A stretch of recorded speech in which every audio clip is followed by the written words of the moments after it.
But I just need to point out this is not at all directly related with what happened. Even if that train had had the modern electronic brakes that Obama wanted to impose on freight trains, even if the train had been forced to slow down when nearing a town, well, so everyone's heard about what's been happening in East Palestine. The huge chemical spill because of the train derailment, the fact that to prevent an explosion, it was set on fire, etc., etc. I wanted to do a little segment on it because I've been following it a little bit over the past couple days, and there is a lot of disinformation. Well, not a lot, but there are a few disinformed false narratives surrounding the situation, so I wanted to set the record straight. Firstly, the decision to set it on fire, though obviously only time will tell whether it was truly the correct decision, was not some like psychopathic random decision in order to poison everyone in Ohio.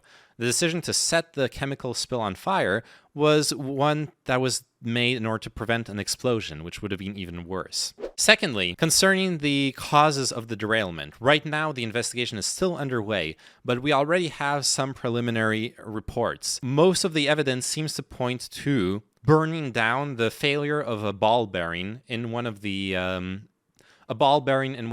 axles of the train that would have broken down, and then the friction would have melted basically the axle and set fire to the train. Unfortunately, well, there actually are sensors along the train line that are supposed to warn of those kinds of catastrophic failure events.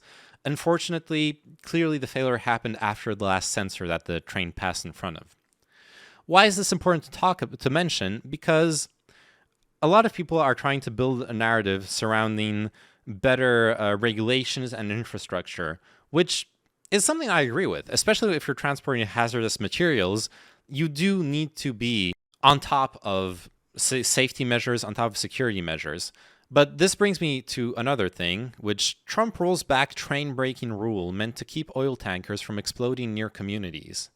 So in 2018, Trump actually, in his classic prophetic manner of lawmaking, had touched a law that affected something that was going to be a catastrophe several years later. And in this specific case, it was an Obama-era rule, firstly, that it was going to obligate freight trains to actually use electronic braking devices to update basically their pneumatic analog braking devices, which have poor reaction times and increase the risk of accident, with electronic systems that are more efficient, safer, etc., etc. Now, this is not the origin of the failure. At least that's what it looks like for now.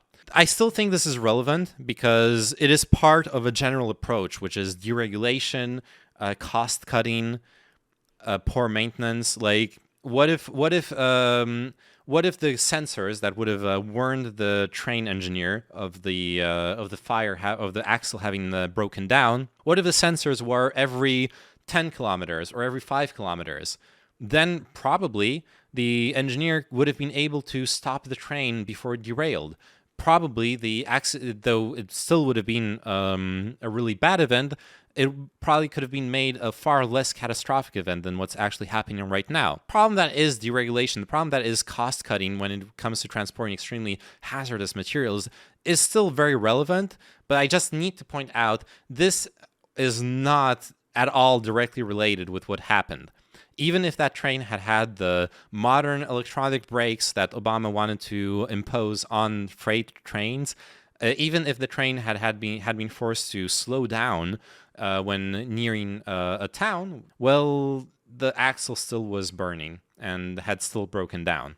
So we would still have had a catastrophic failure event. It just perhaps would have been minimized, hopefully, but that's not even exactly the core of this law that Trump repealed. That being said, what's going to happen?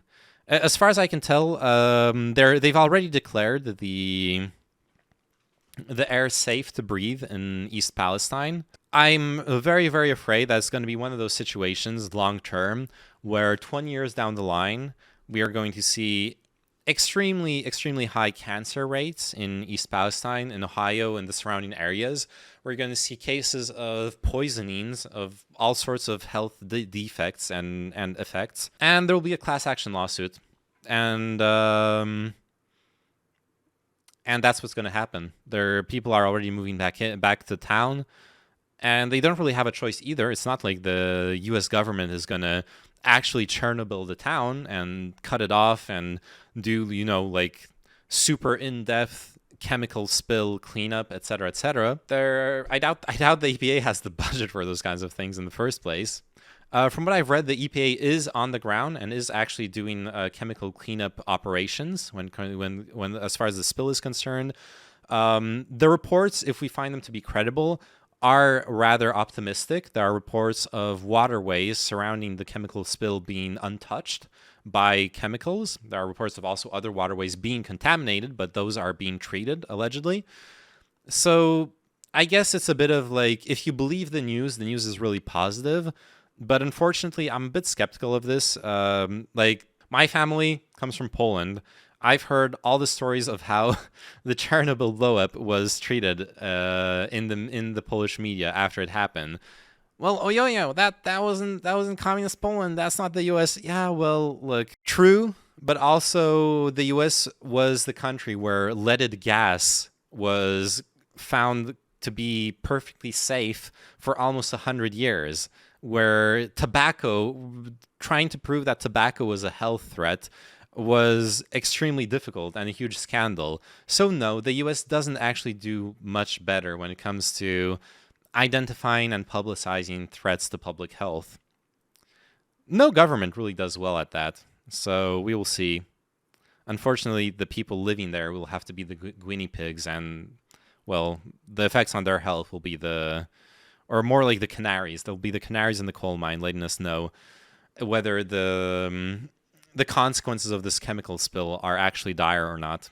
Now, what I would really like to see as well, apart from more measures being taken in place to guarantee the locals' safety and health, is what are we going to do about the American rail system? What are we going to do about the freight system?